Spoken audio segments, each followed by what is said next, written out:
Today, we're going to turn, with this last concluding session rather, we're going to focus on the topic of U.S. sanctioned countries and the Summit of the Americas. We have four excellent panelists, which I will introduce briefly, and we're going to further examine the consequences of the U.S.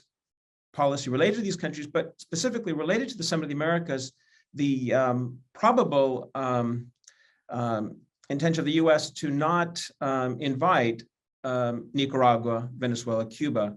So we'll get into that issue in more detail. We've had already a rich discussion by several of our prior panelists on this issue, including Ricardo Herrera and others. At this time, I want to briefly introduce our panelists. Our first panelist will be Neil Harrington, the Senior VP for the Americas at the U.S. Chamber of Commerce.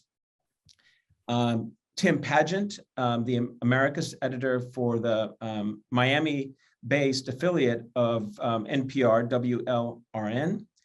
Abe Lowenthal, Professor Emeritus for International Relations at USC.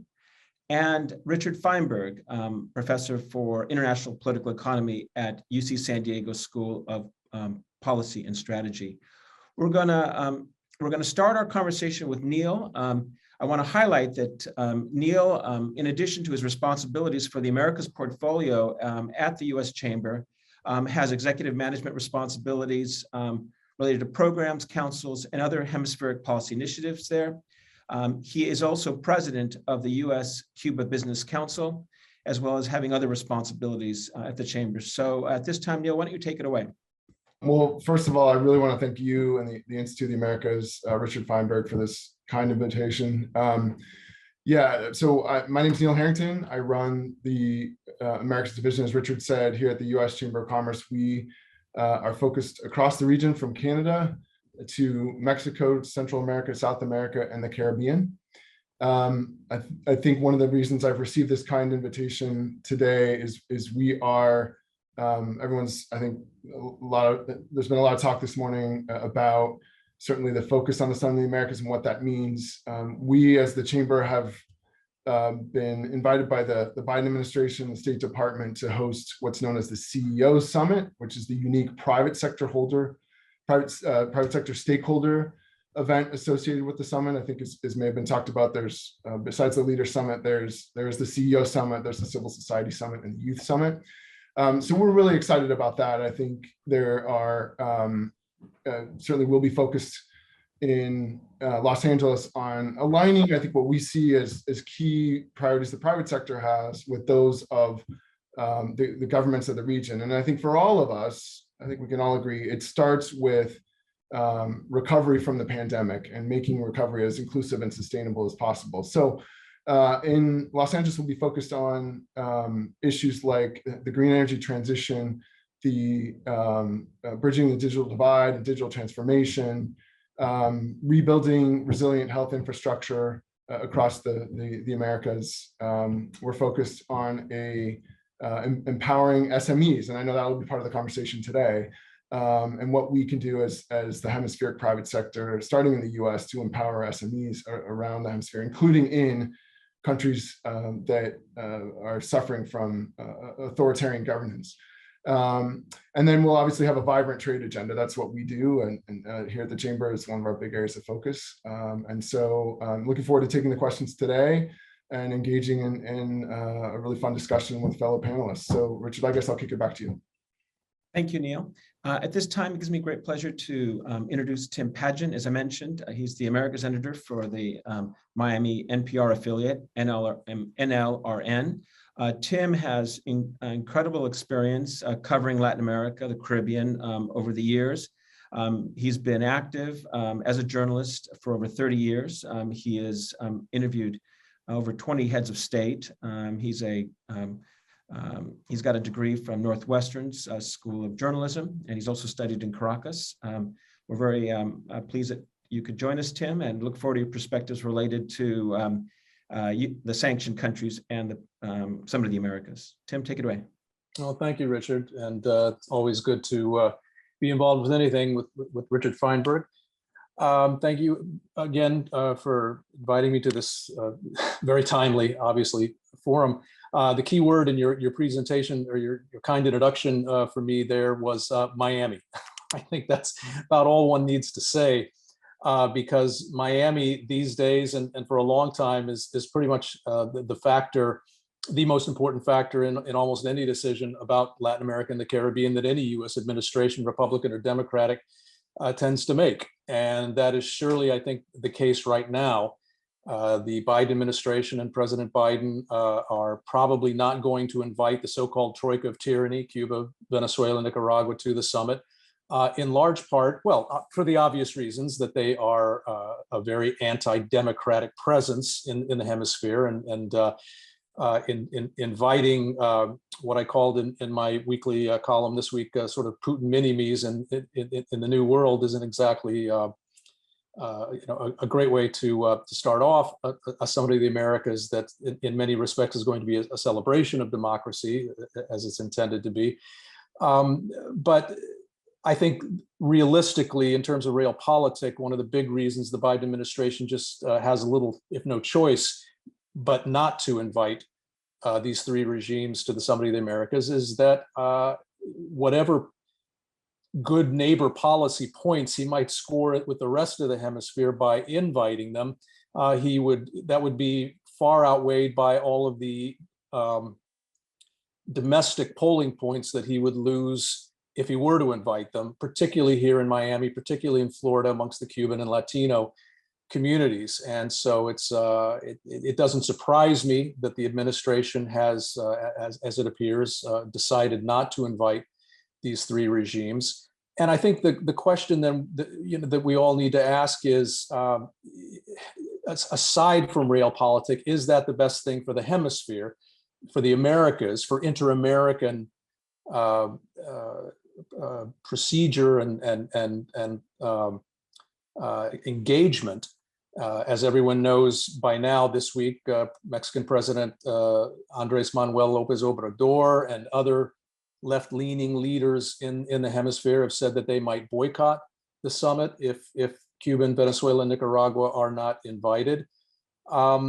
As I said also in my column this week, I think maybe 7 years ago, they might have gotten a sympathetic ear when those three regimes perhaps didn't seem as sinister to pro-democracy advocates as they do now. And I think as Richard Feinberg knows me well, he knows that I always err, after 30 years of covering this region, I always err on the side of inter-American engagement. But in this case, I can understand why the Biden administration finds it very hard to invite these three regimes to the summit, because to do so, you have to at least give a US administration some political feasibility to do so. And these three regimes in the past few years, at least since the summit in 2015, right after President Obama normalized relations with Cuba, in those intervening years, these three regimes have done nothing except give US administrations nothing but excuses not to invite them to a US hosted Summit of the Americas. And again, however, I think a good discussion we can have is, again, is that the best thing for inter-American engagement, for the health of inter-American relations? So I look forward to discussing that with you. Thank you, Tim, for your thoughts. At this time, I would like to introduce Abe Lowenthal. As I mentioned, he's a professor emeritus at University of Southern California in focusing on international relations. He's an expert on Latin America. He is active with the Wilson Center's Latin American program and was one of the key founders of the Inter-American Dialogue. Also founded the Pacific Council for International Policy in LA and is an influential policy analyst and advisor with a focus on Latin America. At this time, I'd like to introduce Abe. Abe, take it away. I do want to thank the Institute of the Americas, Richard Kai, and my longtime and esteemed colleague, Richard Feinberg, for inviting me to this timely and well-organized discussion. A timely and well-organized discussion of an event that could or could not be timely, but probably is not all that well organized. I can't help but think, and certainly Richard Feinberg must be thinking, how very different things are in the Americas, throughout the Americas, than they were in 1994 when he played such an important role in conceptualizing and organizing the first and quite successful Summit of the Americas. This year's underlying challenge is to take into account the things which over these many years have changed in very important ways that have to be taken into account, while also taking into account what has not changed and still remains important. And finally, to determine what issues and challenges are most important in the Americas today, and of those, which of those might be ripe for more effective common approaches and cooperative programs, and which, to the contrary, involve such deep conflicts of interests and perspectives that they need first to be discussed and at least move toward resolution by improved communications and understanding on all sides, requiring a modicum of mutual respect.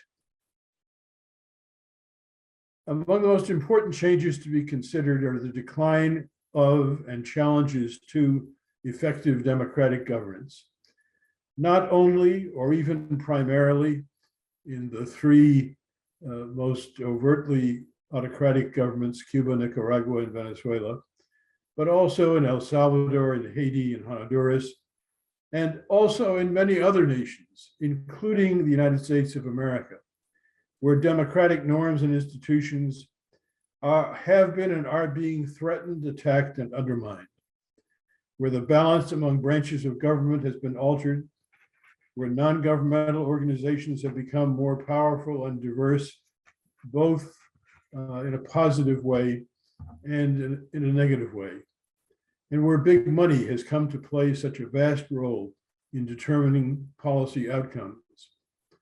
It would be healthy, and it might well be more effective if the Summit of the Americas could address these common issues, how its components are being addressed, how they could be addressed more effectively. And it would be good to learn from each other's experiences. And if the governments of the Americas today cannot altogether address these central sets of issues, surely non-governmental organizations should be strongly encouraged to do so. A second major change, a trend over these years that has been exacerbated by financial and economic instabilities,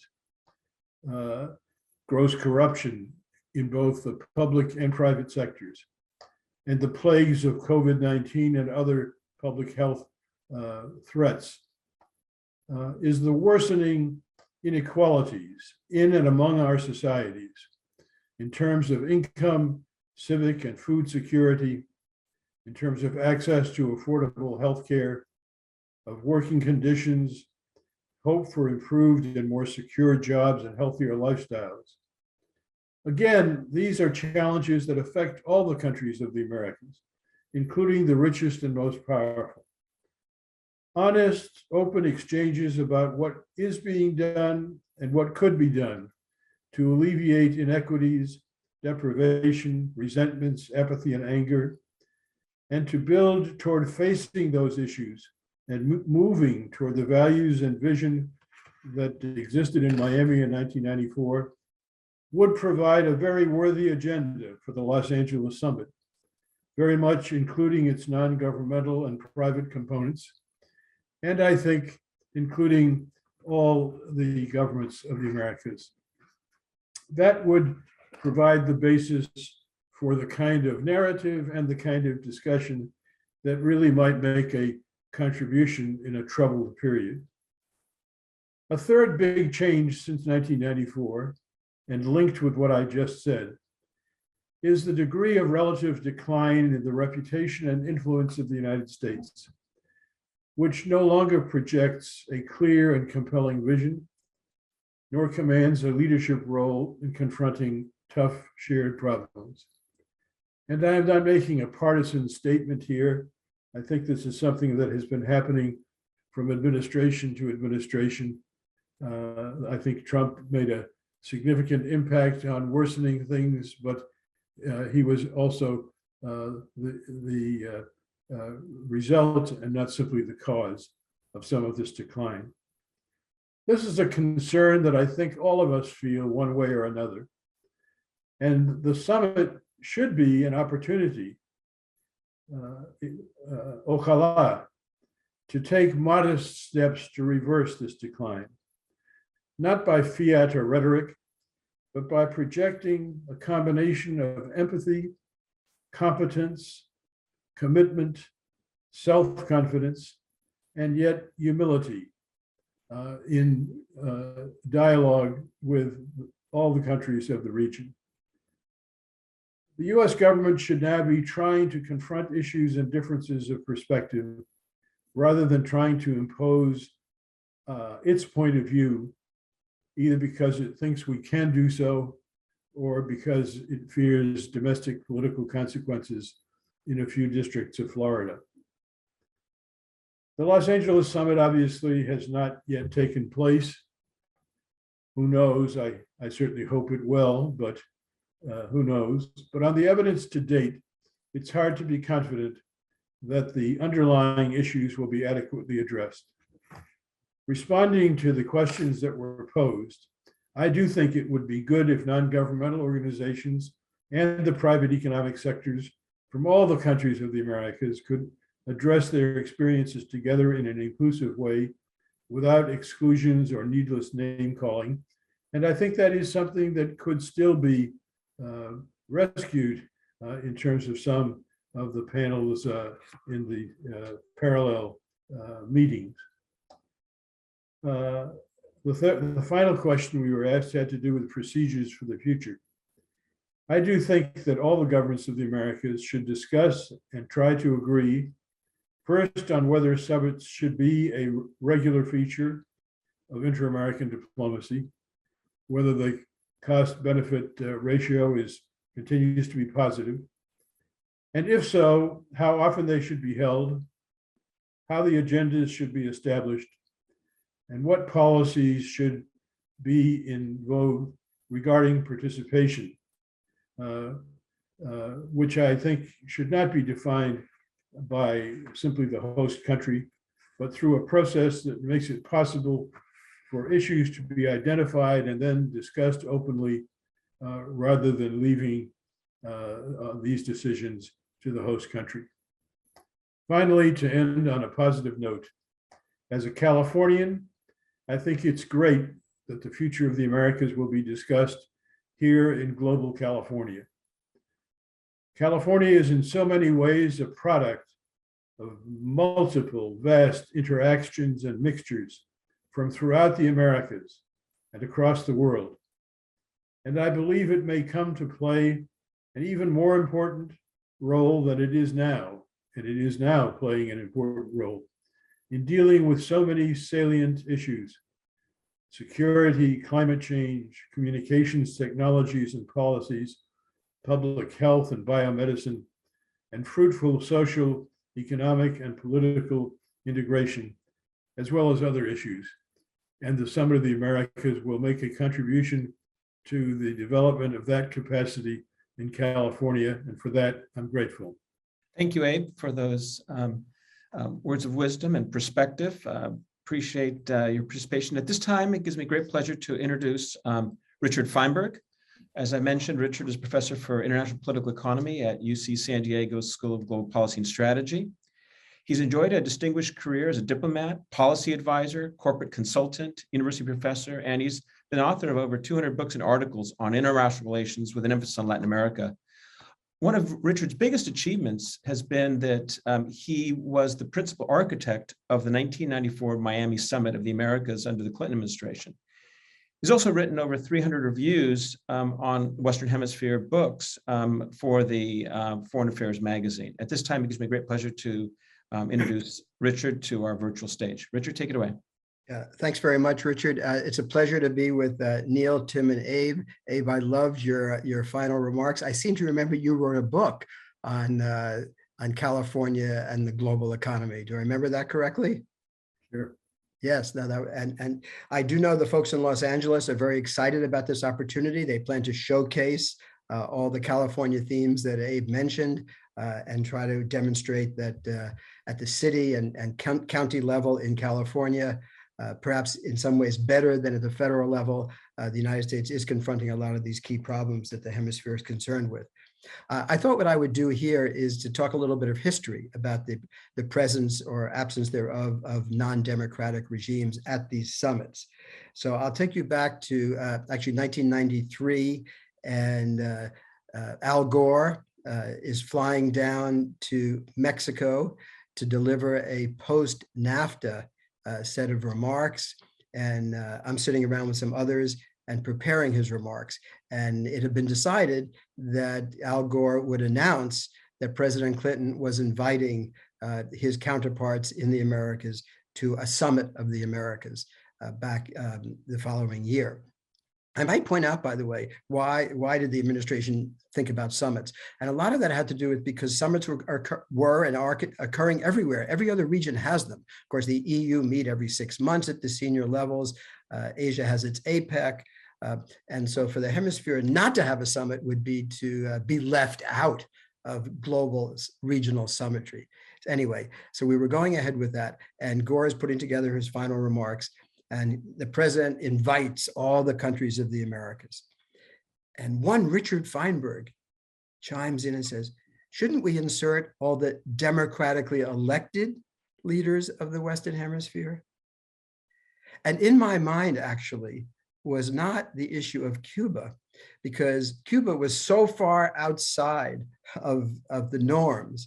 And moreover, with Fidel Castro, you could never think of inviting Fidel Castro to any meeting because he would immediately be the centerpiece of any meeting that he attended. Such was his personal charisma and the media love of him for their own purposes. So no way could Cuba even be considered. What I was thinking about actually was Fujimori in Peru, that by inserting only democratically elected leaders, that was a shot across the bow, saying to Fujimori, don't think about any more of those autocratic maneuvers that you have indulged in the past, because if you do, you're not getting invited to the Miami summit. So actually that was the thinking, rather than in revolving around Cuba.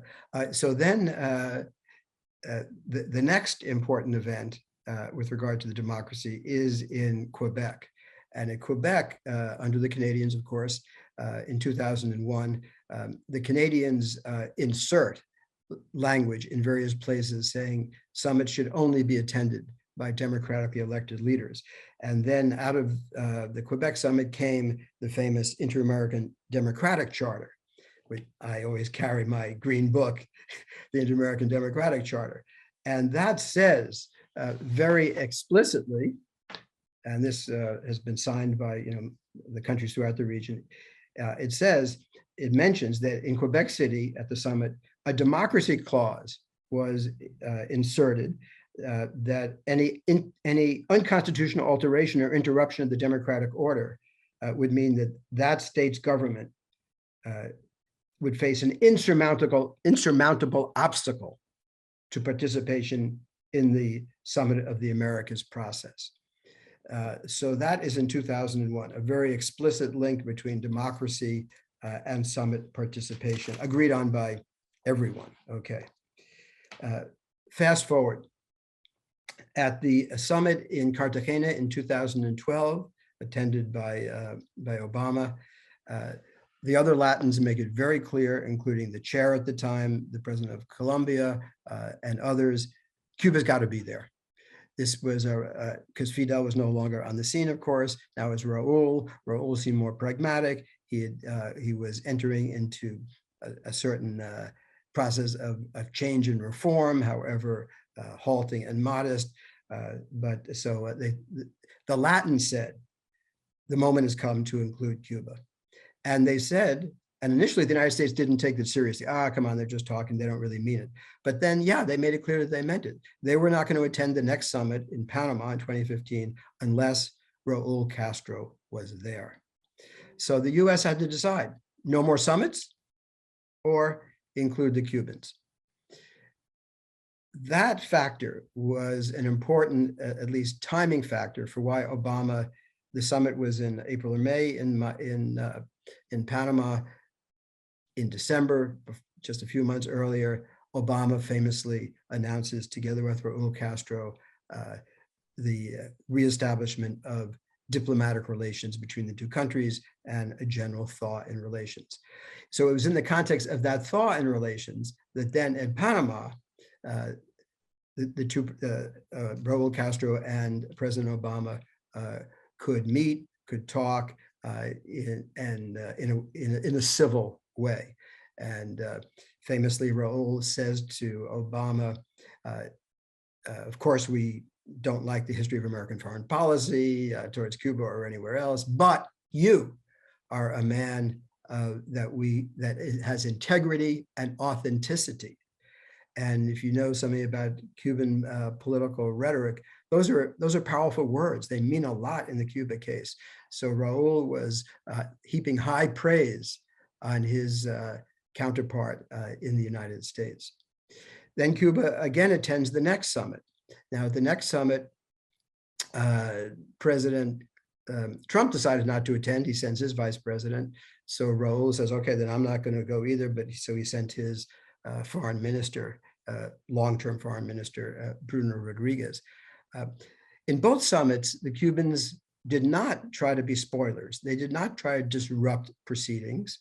They made their various points like any other leader. The only sort of fireworks was when Trump gratuitously attacked Cuba. And then Bruno felt that, well, of course, he had to respond. That's how things work in diplomacy. But otherwise, the Cubans behaved reasonably well. They were not spoilers. So that's really where things stood as we entered the Los Angeles summit. The Latins had been accustomed to Cuba attending in a non-confrontational and matter-of-fact way.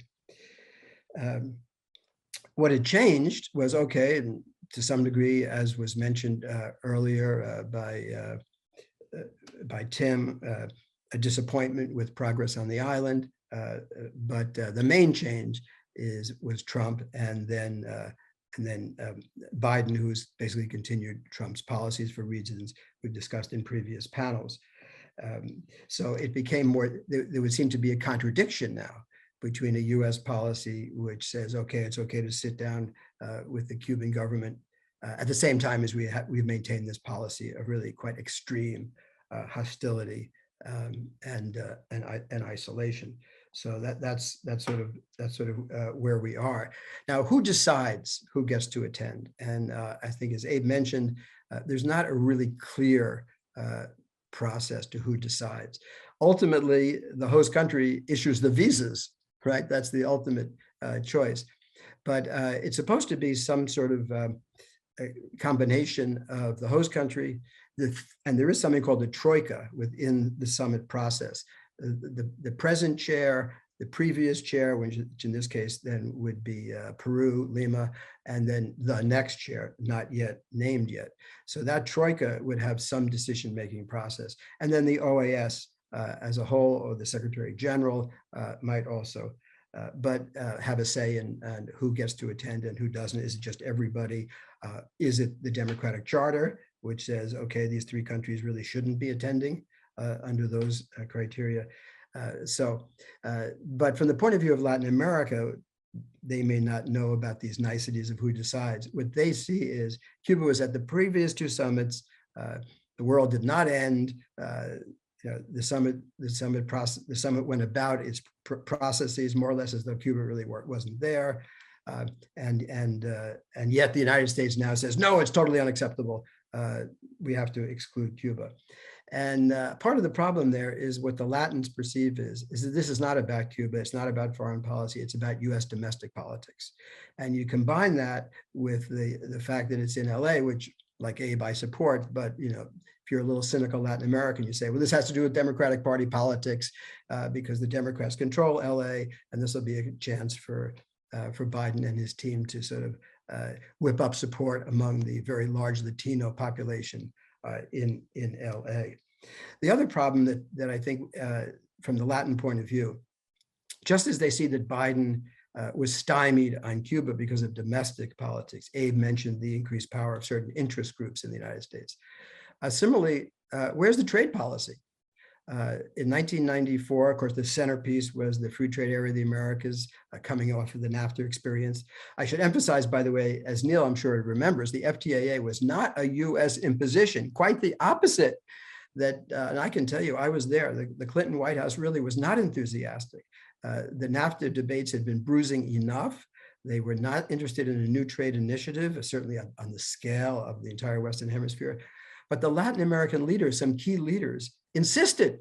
They said, this is what we want to make this a successful summit. And so the White House had, in effect, to capitulate. Now, they handled that by pushing back the negotiating timetable until after they would be out of office. But nevertheless, they accepted the FTAA as the centerpiece for the summit. So I do think, actually, we say there's only 3 weeks away. 3 weeks is a lot of time, actually.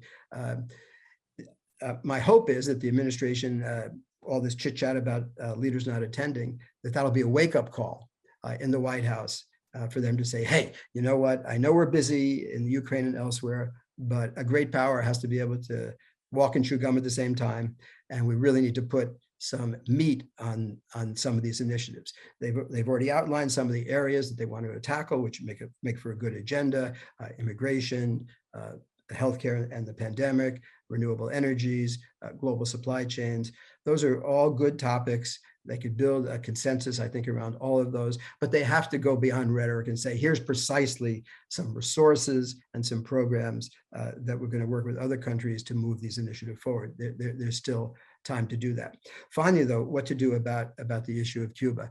So, my sense is that other governments are not going to attend. They're just trying to put pressure on the US government to put some meat on the bones of the agenda. AMLO, he said he would send his foreign minister. AMLO has to be the center of attention. If you watch his mañanitas, he's a guy who's very narcissistic. It has to always be all about him. So why go to a multilateral meeting in which he'll be one of a number of leaders? Not interesting to him. Now, unless Biden could somehow polish the apple, my thought was suggest to AMLO that he hold a big demonstration at the Hollywood Bowl. Tens of thousands of screaming Mexican Americans going, AMLO, AMLO, AMLO. Yeah, AMLO might attend for that experience at least. Go to a baseball game personally with Biden. That might be of interest to AMLO. Bolsonaro, I think he also wants his moment in the sun. He's been shunned by this White House. I understand the reasons for that having to do with economics and energy policy. But sometimes in multilateral diplomacy, you have to do some things that are unpleasant, be seen with people you don't particularly like if you want multilateralism to work. I think the administration is just going to have to offer Bolsonaro something in that regard. Finally, I don't think the administration is likely to reverse ground for domestic political reasons, as already been pointed out on Cuba. I think Venezuela is a separate issue because of the Guaido thing. Nobody wants to see Daniel Ortega. My slightly facetious proposal would be, yes, invite Daniel Ortega and then immediately put him in handcuffs, just like he's done to his entire opposition. But Cuba is the more serious issue. Now, suppose AMLO were able to go to Havana and maybe even Nicaragua and Caracas and say, hey, why don't you, we need something.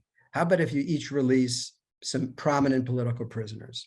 And then I could go to Washington and I could go to my political base and say, look, okay, I can go now to Los Angeles because I've been able to extract from my good friends in those three capitals some important political reform and some freedom of some long-suffering political prisoners. So that's the Feinberg solution to the current conundrum on the three authoritarians and the Summit of the Americas. My final point, and I'd like to hear Neil talk maybe a little more about this. The summits these days are three-legged stools, if you will. You have, of course, the leaders meeting, which is the main focus. But as Neil mentioned, you have the CEO Business Summit. I think this is the fourth. There were others before that are less formal, but they've been formalized. in the last 3 times. And I've attended all of them. They've been so much fun. We had in Cartagena, Shakira, and then in Panama, we had Mark Zuckerberg, and then in Lima, we had Ivanka Trump, who all 3 attended the CEO summit, as well as other activities. So, but also in Latin America, you know, the governments come and go with such rapidity. Ministers are constantly turning over. There's a real problem with continuity. The private sector is there. The private sector provides continuity in policy and, of course, in economics. So I think the importance of the CEO summit in giving some continuity to inter-American affairs is very important. And I'm sure Neil will do a great job in putting together the 4th CEO Business Summit. And then Abe talked about civil society, and that's what you have in the civil society forums. I've attended those as well. You know, some of the exchanges are better than others, but it certainly gives an opportunity to all the different civil society organizations on just about any issue you could think of: anti-corruption, transparency, and digitalization, gender issues, women's rights, environmental concerns, indigenous issues, etc. There are forums for all of those issues, and both the CEO Summit and the civil society forums create space for interchanges between those groups and governmental officials, ministerial, and in some cases actually leaders' meetings. I do recall very specifically about a dozen representatives from civil society had a meeting with President Obama at the time, and he actually incorporated at least one of those ideas in his later public remarks. The media don't focus so much, but I think there are real opportunities there. And so even if the 3 authoritarian governments aren't represented, why not give opportunities to their civil society organizations and private sector to attend those relevant panels, enabling them at least to maintain some visibility, to network and build their international linkages, and to participate in the various debates. And I'd be interested in hearing from Neil, if he would, to explain how the CEO Business Summit in Los Angeles is likely to handle the possible presence from private sector representatives at or around from these 3 countries. So thank you very much. Thank you, Richard, for that rich perspective, and also for resurfacing the Feinberg solution to the impasse we have related to the summit. We've got time for some questions. Also, I want to encourage the participants in this forum to post your question. We'll try to get to as many as possible. But I want to start with the central question, because we've spoken about this in other panels, and we've touched on it through the various presentations by each of you, on the fact that it is quite likely, as Tim indicated, that for domestic political reasons, Venezuela, Nicaragua, and Cuba will not be invited. The question here is, how does the U.S. manage that diplomatic fallout, and what will be the implications of that in the future?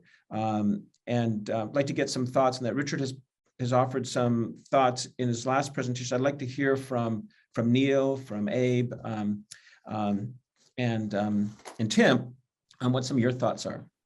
Yeah, I guess I'll kick it off, Richard. And thank you. I love listening to the presentations of my colleagues and friends.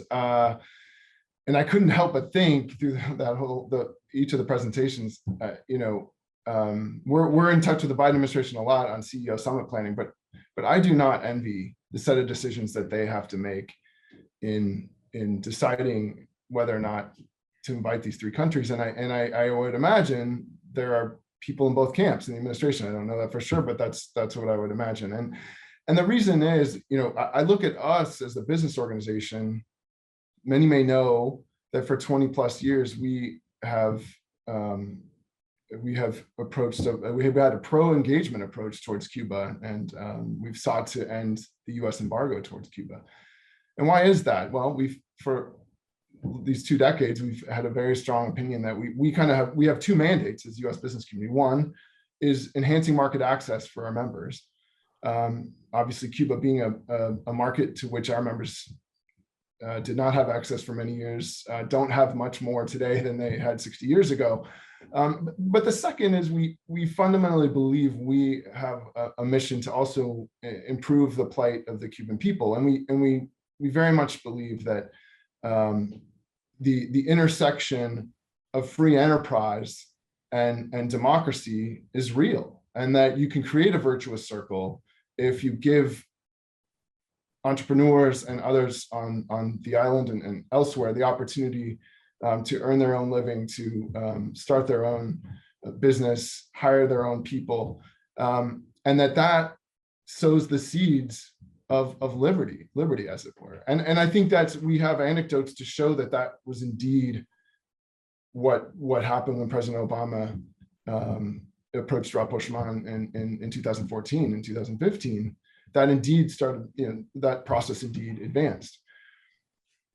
So when we believe, so at the same time, I sat listening, I thought Tim said it perfectly, because this is the conundrum. Tim said it really perfectly when he said, these three countries have made it impossible to really pursue this engagement path in the context of the summit. I mean, they've made it impossible on themselves and the US as the host country, I think, to invite them. And I think, and Richard said it perfectly as well when he held up the Inter-American Democratic Charter, which is clear as day, signed by every country in the hemisphere but Cuba, on what the charter actually says. At the same time, because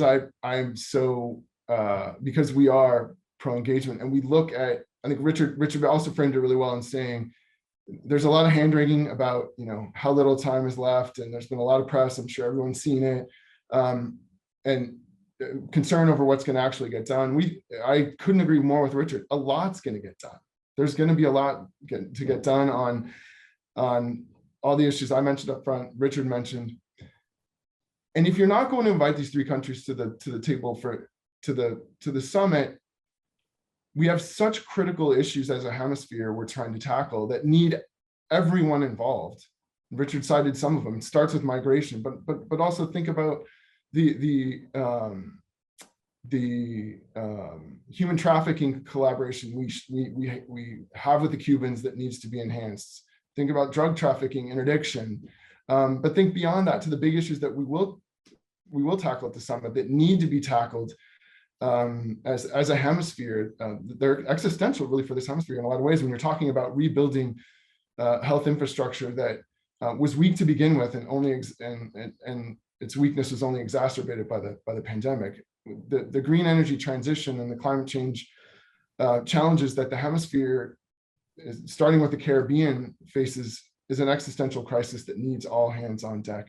Bridging the digital divide and ensuring that these countries are also part of the digital transformation of the hemisphere. I'll give a quick anecdote. One of the things Cuba has done to let's just say shoot itself in the foot in this process is obviously the events of last July 11th.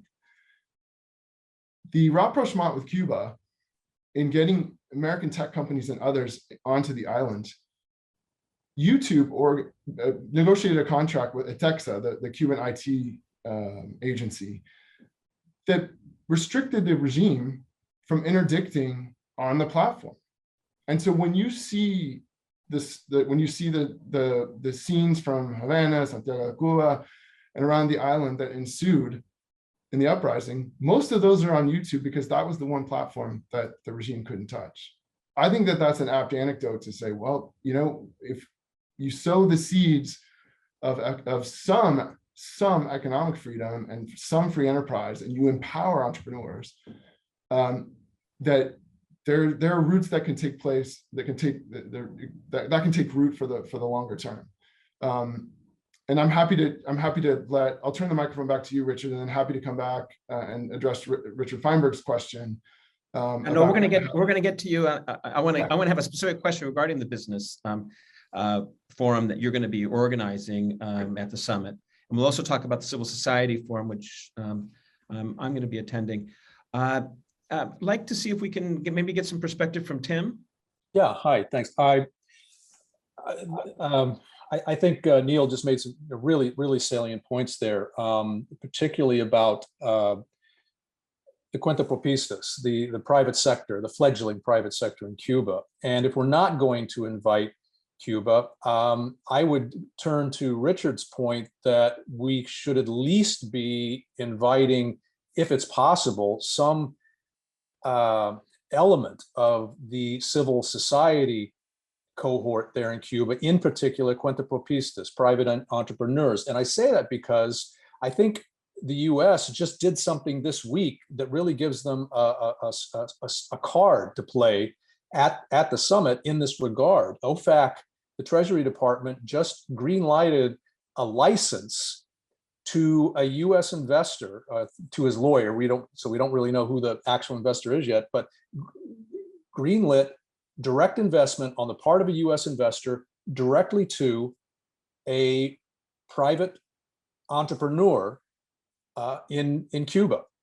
And this is a long overdue development, or a long overdue action on the part of the US, because really, aside from the embargo, helping the private sector, as Neil was just outlining here, it's really the only engagement tool we have with Cuba. Because as Neil pointed out, you really don't have a robust dissident movement in Cuba, although last July 11th sort of disproved this idea that you don't have political opposition in Cuba.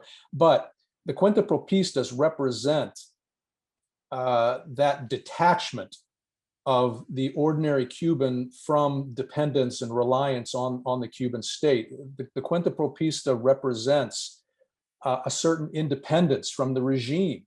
And that, of all of the reasons why Obama normalized relations with Cuba, I think that was the most important, because it would give us a stronger foot in the door to help those cuentapropistas and then help them undermine the regime. In a way, there was an a bishop here in Miami before he died, once told me he was a very big help to Oswaldo Payá, and he once told me that he told Payá, look, Cuba, the regime is never going to be taken down by a hurricane the way the exiles expected to happen here. He said it's only going to be taken down by termites gnawing at it for years and years. And that was how Oswaldo Payá, and these cuentapropistas represent, at least to me, that termite element gnawing away at the regime. And I think the more that we can do with gestures like the OFAC license granting this week, and at events like the summit, to promote the US, not only the US investing in Cuban cuentapropistas and private entrepreneurs, but seeing how we can get the rest of the region, the rest of Latin America, into the act of helping those private entrepreneurs. And so I think Neil's dead on when he says that's one of the most important cards that I think we can play at this point. Before we turn to the expanded role of the private sector, Abe, do you want to give some reflections in terms of how the U.S. is going to manage the diplomatic fallout? I thought all the presentations were terrific, and Richard Feinberg in particular, I think, brought a lot of very good constructive ideas together. The one thing I would like to say, given the opportunity, is with respect to the whole issue of U.S.-Cuba relations going beyond whether Cuba is invited to this particular summit and so on. A couple of people made the point that that Cuba has been behaving in such a way as to make it impossible for the U.S. government to continue the precedent of the last couple of summits and have Cuba present and behaving as the phrase I used was a modicum of respect, and they behaved with due respect at these meetings. But I'm struck that even in a discussion in which really all of the people who touched on Cuba did so with a great deal of knowledge and insight, still, even in that context, it's very unbalanced. And I just want to say this in a couple of sentences. One has to do with the idea that Cuba made it impossible for the U.S. to invite them. I understand that refers to domestic politics, but if we took a balance of the last 60 years, the number of things that the United States has done to Cuba that ought to be criticized vastly exceeds the number of things Cuba has done to the United States that needs to be criticized. But we never really put it in that context. The other thing is that a lot of people, very good people, refer, as several people did in this context, to Obama's initiative to normalize relations with Cuba. I think from the standpoint of thinking about the future and the strategies and the ways of reaching a mutually desirable position in Cuba's role in the Americas and at home and in U.S.-Cuban relations, we should take seriously the thought that this was not just Barack Obama's initiative. It was a joint initiative by Raul Castro and Obama. And that what Obama did took some political sagacity and courage. It also took political sagacity and probably more courage in the Cuban context for Raul Castro to basically announce to the Cuban people, to the Cuban Communist Party, to the international communist movement, and to the world, that he and Cuba's leadership now sees Cuba's future in terms of a mutually beneficial relationship with the United States. That's how Cuba should evolve. And we ought to understand that that's where they're coming from and design policies that encourage that direction and that don't expect them to pay off totally in a few months, but that reinforce the various currents that will make that a possibility. At this time, I want to turn to a discussion topic that we've touched on, and this is the important role that the private sector could potentially play. And here, I'd like to hear from Neil. If you could talk more about the role that the U.S. Chamber of Commerce is playing as it chairs the CEO Summit. You're the organizer for that summit. Can you talk about the role that companies from Cuba, Nicaragua, Venezuela will play in the summit, and how they can maybe shape the narrative in the absence of their heads of state coming to LA? Yeah, thank you, Richard. It's a fundamentally important question that we're focused on. I think the State Department, Secretary Blinken and others have said this will be the most inclusive summit in history. And from our standpoint, we really take those words seriously, and it means a lot of different. It takes on a lot of different contexts for us, but certainly one is to enhance the presence of SMEs and micro and small and medium-sized enterprises in hemispheric trade and supply chains. I mean, it's critical. In the case of the cuentapropistas, as Tim talked about, I think very effectively, I think that it's important, as you said, Richard, the way you framed, I think is really important. We see a responsibility, really is what it is, to try and fill the vacuum for a group of companies, a group of entrepreneurs that are a lot of times whose governments won't be present, obviously, but are also succeeding against all odds in these markets. And so that's not just, so we're looking at inviting, we have invited Cuban cuentapropistas, but also Venezuelan and Nicaraguan small business. We're going to integrate them into conversations, certainly with larger companies that from the entire region, so not just U.S. companies, multi-Latinas from across the region, to see what opportunities there might be for some of these SMEs to be involved in hemispheric supply chains with companies from countries that don't have sanctions regimens like the US does against Cuba, right? That's one thing.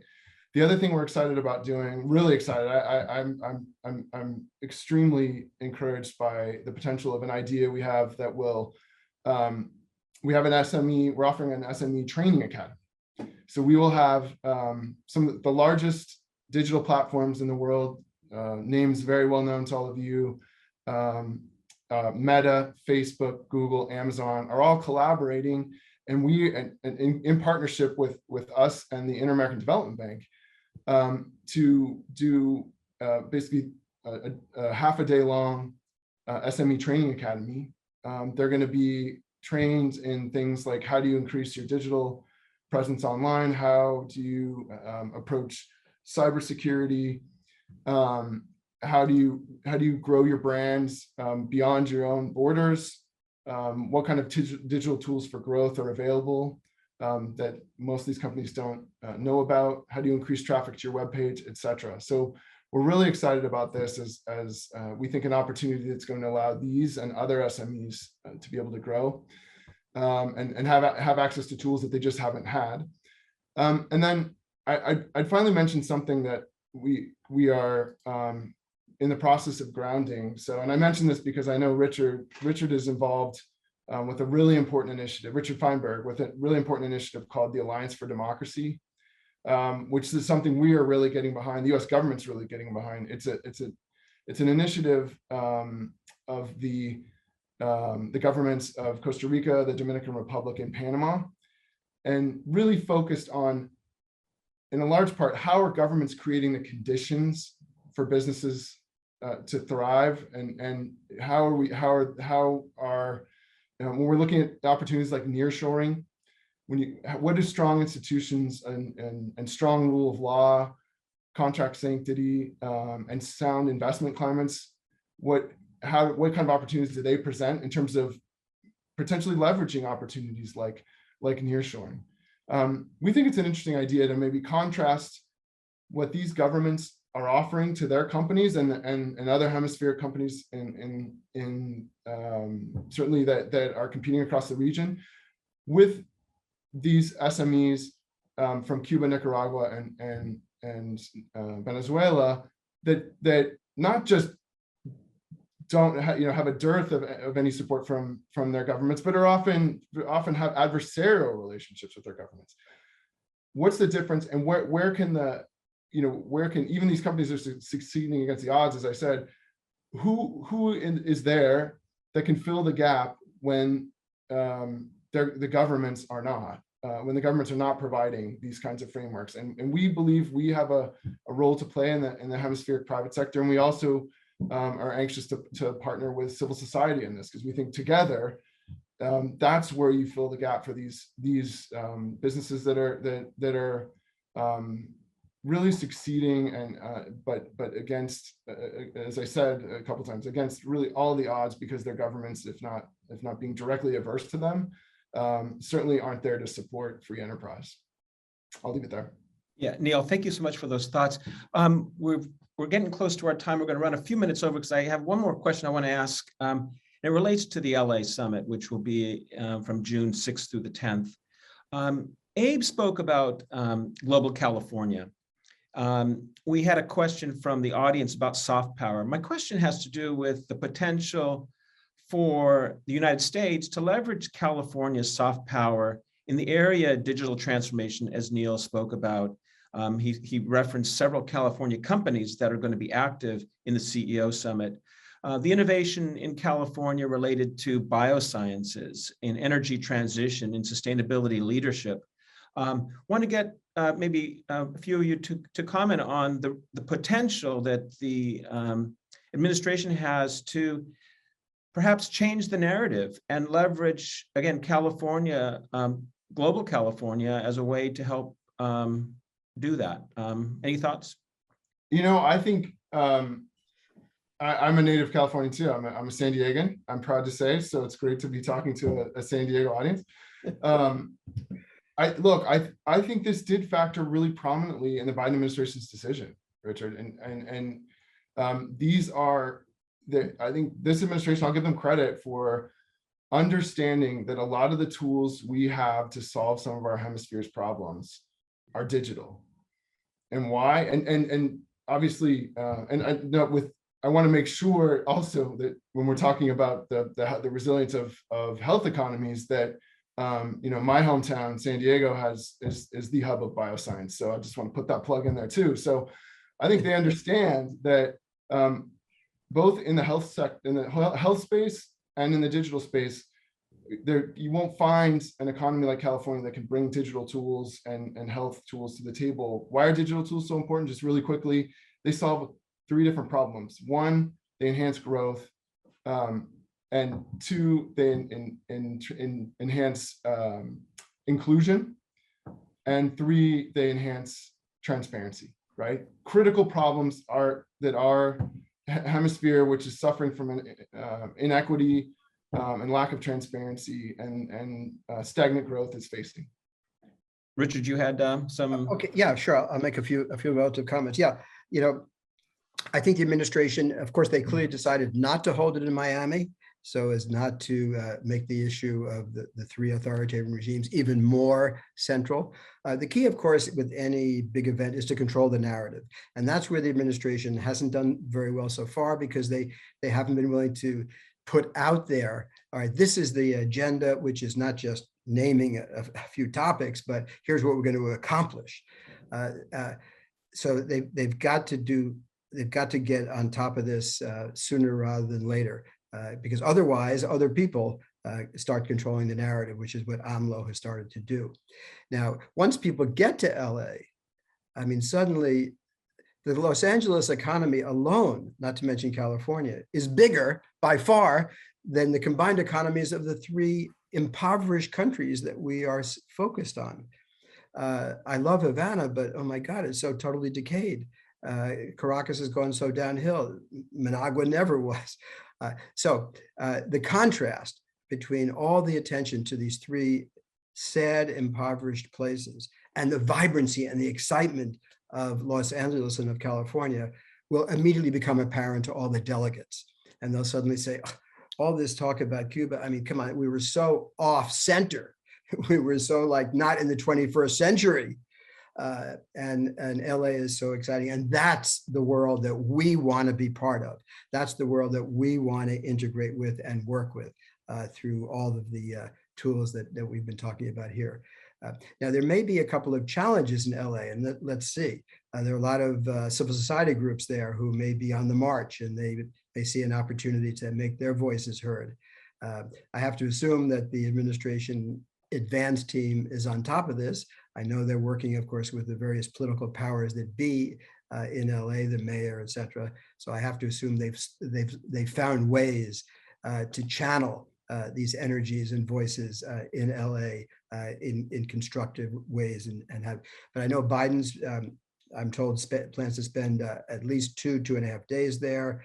Certainly the vice president, of course, is from California. So there should be a large scale political presence from Washington in Los Angeles as well. So all of this should create a sense of excitement, so long as the administration can get control of the narrative, as people have been saying, and really put some media initiatives out there.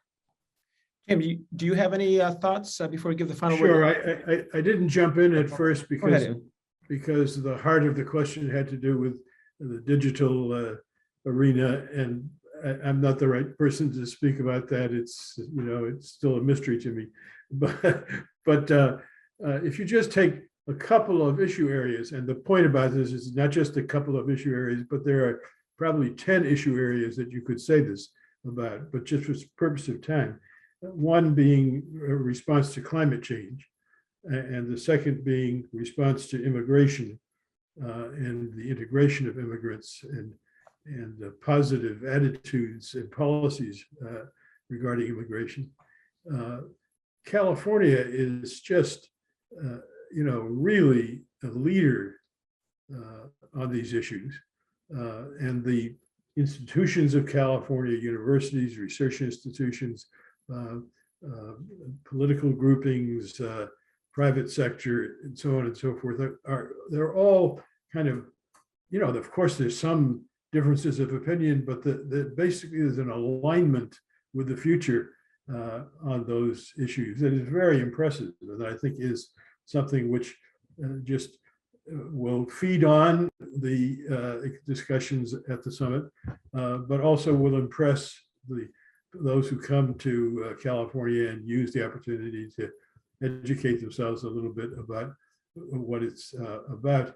I noticed, I myself was not only born, brought up, and educated, but had the first half of my career on the Atlantic coast of the United States.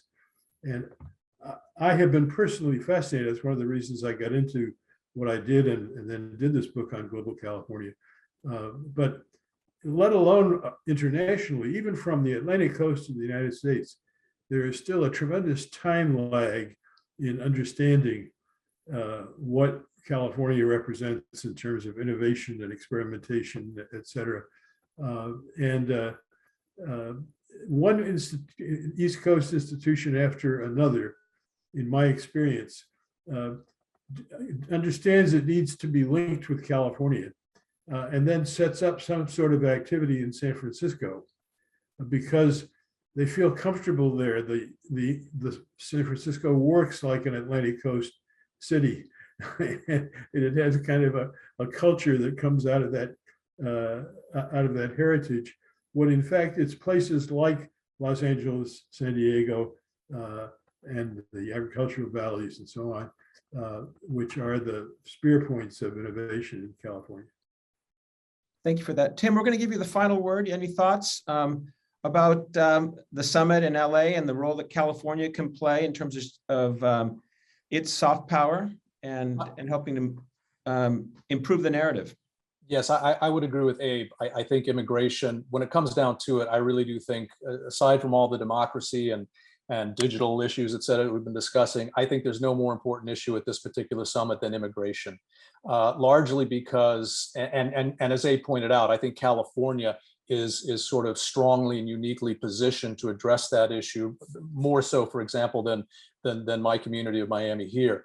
And I think the reason it's so important, it's important not only in the American context and the crisis we're dealing with on our own border, but since the last summit in Peru, I think you've seen the rest of this hemisphere deal with the same kind of immigration crisis issues that we have been chronically dealing with. Countries like Chile, countries like Brazil, in the past 5 or 6 years, suddenly seeing influxes of Haitian migrants, Venezuelan migrants, Mexico, for example, dealing with its immigration crisis as an outgrowth of all of this that it's never seen before. And I think this whole concept of how can the United States and the rest of this hemisphere start confronting immigration at its sources instead of at their borders, really should be the central question of this summit, given what not just the United States, but the rest of this hemisphere has gone through on the immigration front in the past 5 or 6 years. Thank you, Tim. Well, with that, I think we're going to call it a wrap. I want to thank Abe, Neil, Tim, and Richard for excellent perspectives on the Summit of the Americas related to sanctioned countries. Also want to thank all of the participants of our forum that have attended the last 2 days.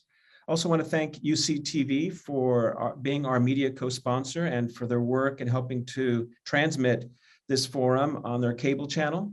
I look forward to seeing many of you at future Institute of America's events, and hope that we will have a chance to enrich the discussion related to the sanctioned countries as it relates to the Summit of the Americas, as hopefully many of you come to LA to attend the summit. So thank you, and we'll see you at the next event.